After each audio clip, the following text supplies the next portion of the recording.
Hi friends, আমার ছোট্ট চ্যানেলে সবাইকে আমি স্বাগত জানাচ্ছি। যে দাদা ভাইরা দিদি ভাইরা আমার ভিডিও দেখছো, সবাইকে অসংখ্য ধন্যবাদ এইভাবে আমার পাশে থাকার জন্য, আমার চ্যানেল সাবস্ক্রাইব করার জন্য। তো যাই হোক, আমি চলে আসলাম আজকে তোমাদের সাথে একটু গল্প করতে।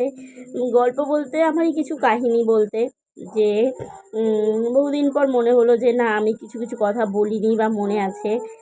তো আজকে প্রথম শুরু করি যে আমার হাজব্যান্ড বা আমার স্বামীর সাথে আমার কিভাবে পরিচয় হয় বা কিভাবে হয়। তো আমার হাজব্যান্ডের সাথে পরিচয় হয় আমার এক বান্ধবীর সূত্রে। তো যাই হোক, তো ওর সাথে আমার পরিচয় হয় 2015-তে, যখন আমি মাধ্যমিক দিই। তো যাই হোক, তো মাধ্যমিক দিয়ে 11-এ উঠেছি, তখন ওর সাথে আমার পরিচয় হয়। তো হিসাব করো, 15-র প্রথম থেকে 15, 16, 17, 18, 19, 20, 21, 22, 23, এই 24, মানে পাক্কা 10 বছর আমরা দুজনকে চিনি।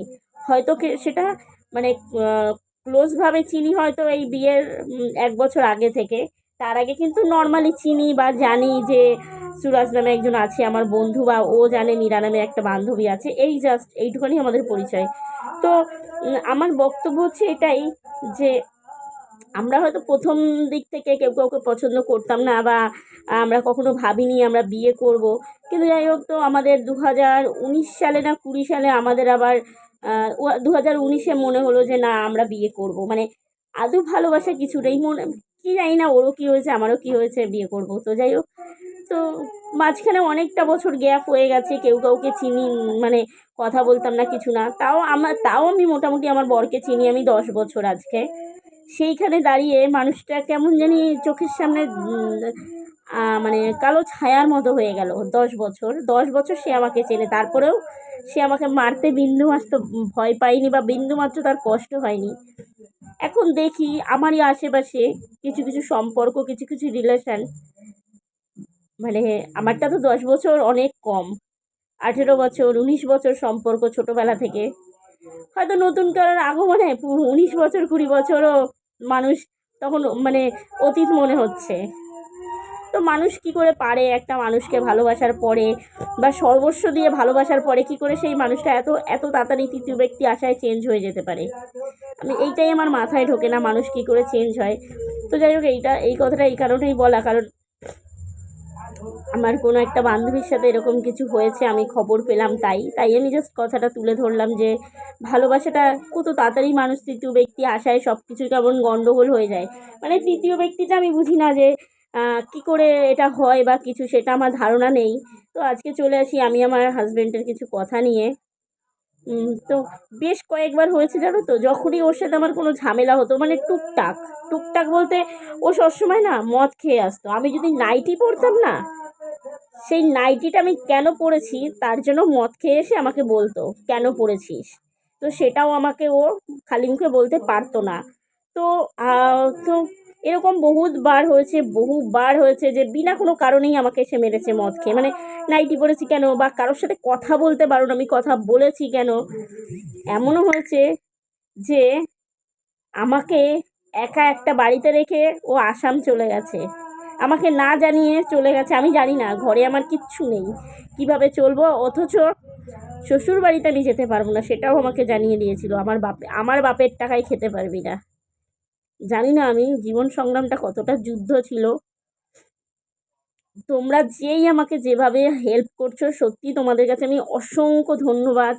প্রত্যেকটা ইউটিউব বন্ধুকে, বান্ধবীকে, বা ভাই বোন, দিদি, কাকিমারা যারাই আছো, সবাইকে আমি হাত জোর করে সবার কাছে আমি, মানে কি ভাষায় বলবো, যে তোমরা আমাকে যেভাবে সাপোর্ট করছো, যে আমিও চাই যে যে মানুষটা আজকে আমাকে এইভাবে আমাকে মানে ক্ষতবিক্ষত করে দিয়ে গেছে, সে যেন ধরা পড়ে। আমি চাই, সেটা মনে প্রাণে চাই। সে আমার ভালোবাসায় অভিনয়, আমাকে এত বাজে বাজে কথা বলেছে না, মানে এত তুচ্ছ গালাগালি, যেগুলো মুখে আনা যায় না। তো সেগুলো আমি হজম করে নিয়েছি। রাতের পর রাত না, বিয়ের 1 সপ্তাহ পরে রাতের পর রাত শুধু বালিশ ভিজে গেছে। মানুষ বিয়ের পর অনেক ভালো কাটে না, আমার রাতের পর রাত বালিশ ভিজেছে। মানে শুধু ভাবছি কি আমি জীবনে কি করলাম। তারপরের কথা, বড় করে অনুষ্ঠান করে বিয়ে দিয়েছে, নিজেরও একটা মান সম্মানে লাগছে যে আমি জীবনে কি করলাম, বিয়ে করবো না করে করলাম 24 বছরে। তাও যদি মানুষটা হয় ভুল, তখন আর কিছু বলার থাকে না। আর আমাদের পাড়া প্রতিবেশী জানো, সবাই জানো, সবাই থাকো, যে একটা মেয়ে ডিভোর্সি কি শ্বশুরবাড়ি মানে বিয়ের পরে বাপের বাড়ি এসে যদি 15 দিন থাকে, তো কত সমালোচনার সম্মুখীন হতে হয়, এটা প্রত্যেকটা মেয়ের জানা। তাই আমিও ফেস করেছি। আমি এত কিছু সহ্য করার পরেও আমাকেও ফেস করতে হয়েছে। কেউ সামনে বলেনি, পেছনে অনেকে অনেক কিছু বলেছে, তো সেইগুলোও ফেস করেছি। সত্যি আজকে বিয়ে করে কোন জায়গাটায় এসে দাঁড়িয়েছি আমার ভাবতে অবাক লাগে, আজকে কোন জায়গাটায় এসে দাঁড়িয়েছি। তাই সবাইকে বলি, কেউ বিয়ে করছো বা কোনো রিলেশনে জড়াচ্ছ, প্লিজ সব দিক থেকে যাচাই করে নিও, সব দিক থেকে যাচাই করে নিও যে মানুষটা সঠিক তো। সেটা একটা ছেলে হোক বা মেয়ে হোক, উভয়ে। কারণ এখন আমি বলবো না যে একটা ছেলে খারাপ, বা আমি বলবো না একটা মেয়ে খারাপ। এখন ছেলে মেয়ে উভয় সমান, কোনো তফাৎ নেই। কারণ এখন মেয়েরা ছেলেদের কাঁধে কাঁধ মিলিয়ে সব করছে, কোনো কাজে মেয়েরা এখন ছোট নেই, বা কোনো কাজে মেয়েরা কোনো দিক থেকে কম নেই। তাই উভয় কাঁধে কাঁধ মিলিয়ে কাজ করছে। তাই বলি, ছেলে মেয়ে উভয় সমান। তো যে যেটাই করবা চিন্তা ভাবনা করে করবা। হ্যাঁ, আমার স্বামী খারাপ বলে যে প্রত্যেকটা ছেলে খারাপ, সেটা আমি কোনো দিন বলবো না। এখনও অনেক ভালো। তার থেকে বড় কথা, আজকে আমরা মেয়েরা একটু নির্যাতনের শিকার হলে না, আমাদের মেয়েদের সাপোর্টে কিন্তু হাজারো লোক কথা বলে। কিন্তু একটা ছেলে যখন নির্যাতিত হয়, ছেলেরাও কিন্তু হয়, অনেক ছেলে আছে শুধু ছেলে বলে তারটা প্রকাশ পায় না, তারটা আমরা জানতে পারি না, কিন্তু অনেক হয় ওরকম, যে মেয়েরা ছেলেদের ধরে মারে। আমি এরকম অনেক শুনেছি, অনেক জায়গায় দেখেছিও। কিন্তু সেটা কি সবাই সেই চোখে নেয় না, সেই চোখে দেখে না। কিন্তু একটা মেয়েকে কেউ গায়ে হাত দিলে সেটার বিরুদ্ধে অনেকে অনেক প্রোটেক্ট করে, অনেকে অনেক রকমভাবে হেল্প করে। যে আমার সাথে হয়েছে বলে যে সব ছেলেরাই খারাপ বা সব মেয়েরা খারাপ তা নয়। কিছু কিছু মেয়েরাও আছে অনেক খারাপ কাজ করে, অনেক ছেলেদের সাথে খারাপ ব্যবহার করে, অনেক। তো উভয় সমান। অনেকে এখনো বলে না যে সব জায়গায় মেয়েদের দোষ, সব জায়গায় প্রায় জায়গায় শুনি কি মেয়েদের দোষ, প্রায় জায়গায় শুনি। আবার কেউ কেউ বলে ছেলেরা খুব খারাপ। তো কেউ খারাপ হয় না, ছেলে মেয়ে উভয় ভালো। তাদের মধ্যে থেকে কিছু মানুষ খারাপ হয়, ছেলেদের তরফ থেকেও কিছু খারাপ হয়, মেয়েদের তরফ থেকেও কিছু খারাপ হয়। আর ভগবানের একটাই কাজ, ঠিক একটা ভালো মেয়ের সাথে একটা খারাপ ছেলের জুটিয়ে দেবে। এটা হচ্ছে ভগবানের কাজ। যে একটা, নাইলে সংসারটা চলবে কি করে? একটা ভালো মেয়ের সাথে একটা খারাপ ছেলে, একটা খারাপ ছেলের সাথে একটা ভালো মেয়ে, মানে এইটাই হচ্ছে বন্ডিং, মানে ব্যালেন্স রেখে দেয়।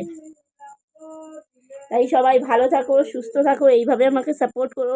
আর যারা আমাকে বলছো দিদিভাই সাপোর্ট করো, আমি সবাইকে সাপোর্ট করছি। আর রায়াস ব্লগ দিদিভাই, তোমার আমি নাম জানি না, তোমার মেয়ের নাম হয়তো রায়া, তো তোমাকে আমি সত্যি সাপোর্ট করি। তুমি এমনভাবে বলার কিছু নেই, তো মনে কষ্ট পেও না, আমি অবশ্যই তোমাকে সাপোর্ট করি। কমেন্টও এখন তোমাকে করি, এখন আমি একটু সময় পাই, আগে পেতাম না। তো কেউ চিন্তা করো না, সবাই ভালো থাকো, সুস্থ থাকো।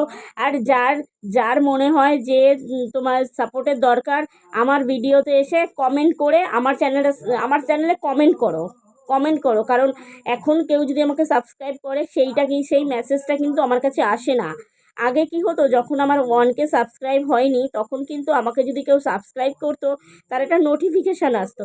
এখন কিন্তু আসে না। তো যাই হোক, যদি কেউ আমার চ্যানেলটা সাবস্ক্রাইব করে থাকো, অবশ্যই আমাকে একটা মেসেজ করো, তবে তোমার চ্যানেলটা আমি সাবস্ক্রাইব করে দিতে পারবো। আমি আগের ভিডিওতেও বলেছি, এখনও বলছি, কেউ যদি চ্যানেল সাবস্ক্রাইব করো, অবশ্যই একটা মেসেজ করো, তাহলে আমি তোমার চ্যানেলটা সাবস্ক্রাইব করে দিতে পারবো। কারণ আমার কাছে কিন্তু চ্যানেল সাবস্ক্রাইবের কোনো নোটিফিকেশান এখন আর আসে না। তো সবাই ভালো থাকো, সুস্থ থাকো, সবাই যে যার ভালো থাকো। Good night.